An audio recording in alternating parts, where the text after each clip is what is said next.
Hello and welcome to another video.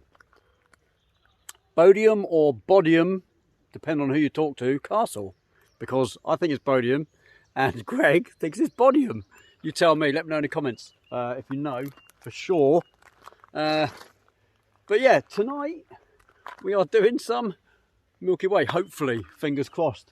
You might not be able to see just over here, but there is some cloud in the sky. Now Milky Way photography is, it's tricky. It really is tricky. There's so many factors you have to take into account. And the main one that you can't guarantee is the weather. The weather is a nightmare sometimes. A little bit of cloud, like those wispy clouds up here. Let me see if I can show you. See those little wispy clouds up there?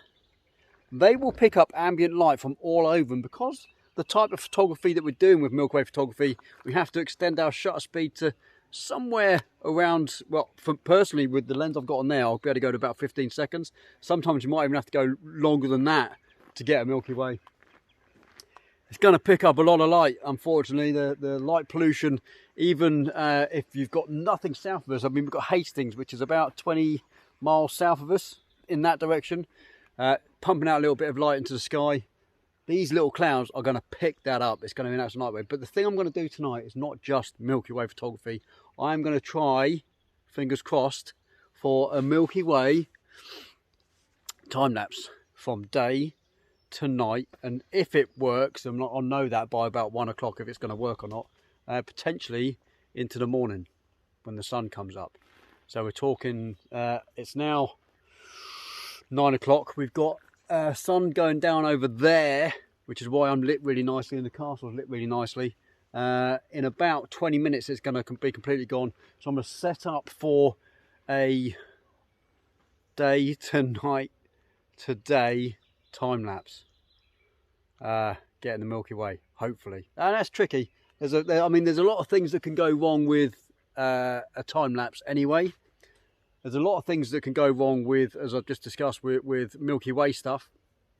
Putting them both together, who knows? So, fingers crossed. If you see in about 5 seconds a time lapse with the Milky Way in it, it worked. If not, this will be a video that I'll continue when I get home, talking about how it didn't work. Let's do this!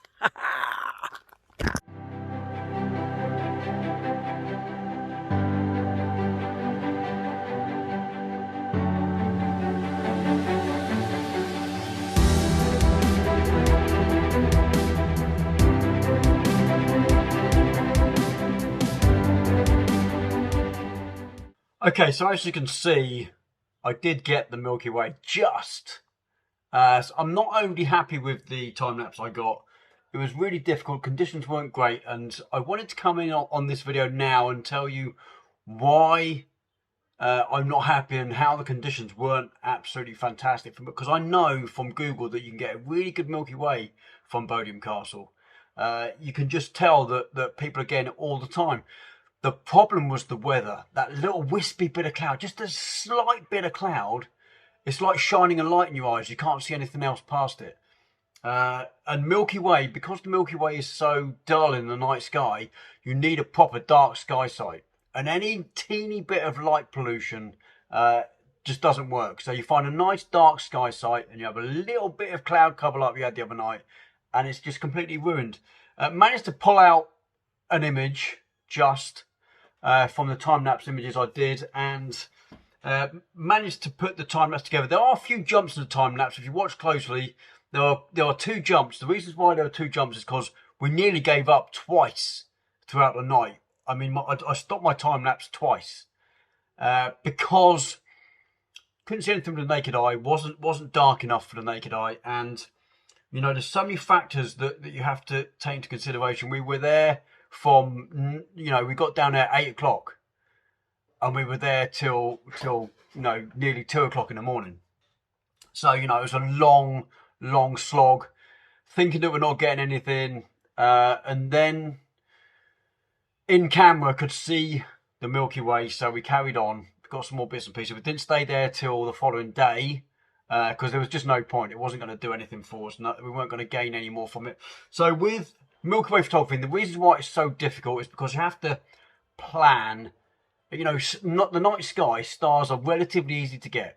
they're bright enough in the night sky, even if the moon's out, for you to get, you know, your normal star trails, all that kind of stuff. But if you're in the wrong type of the month, you know, wrong time of the month for like the moon phase, if the moon is out, you can't imagine the amount of light that the moon actually emits during the night sky. Even though you can see the stars, if the moon's out, trying to find the Milky Way, even taking a picture of the Milky Way on camera is so difficult. So you have that like 1 week out of the month where you've got new moon, everything's kind of perfect in terms of there's no moon out.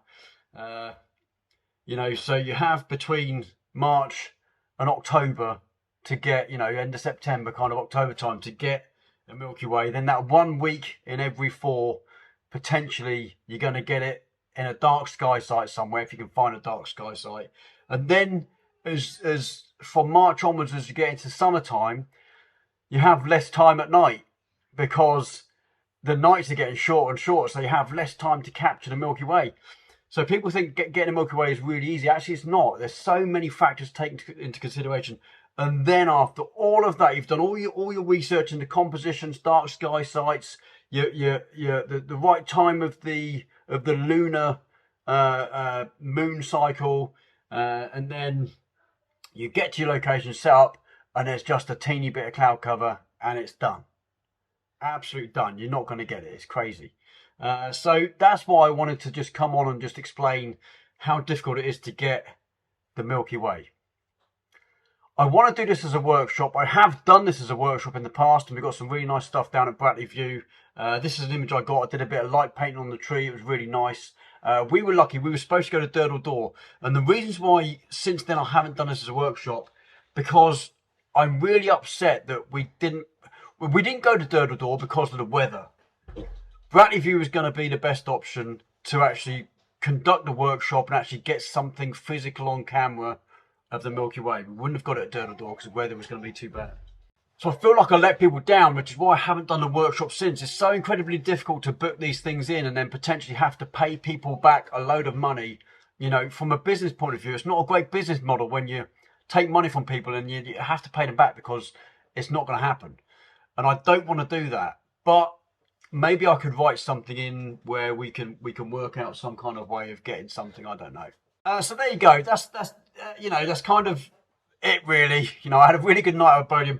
The video you saw of the drone footage was done by Greg. Thank you, Greg. You're a star. Greg's Instagram account is in the description of this. Please go and give him a follow. He's a fantastic lad, and he's always up for doing photography stuff. And his enthusiasm is brilliant, and you know, I've got a lot of respect for him. So please go and follow him on Instagram. So yeah, so just wanted to pop in there and say, had a good night. Didn't quite get the time lapse I wanted. You know, we have issues with, like I say, with Milky Way. Time lapse photography is difficult inherently anyway. Doing time lapse from day to night, that Holy Grail type of stuff, is really difficult because you have to expose your ramp. You have to use a bit of software. I use LR time lapse.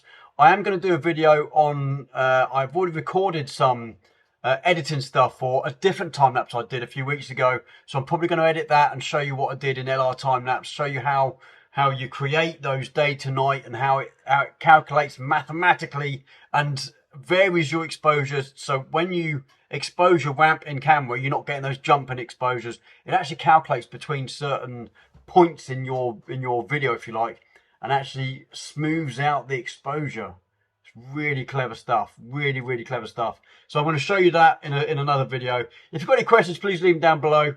Obviously, this is mainly Milky Way stuff. There is also a link to a blog I wrote the other day explaining how difficult Milky Way stuff can be, but how to overcome those difficulties and then hope for the best for the weather.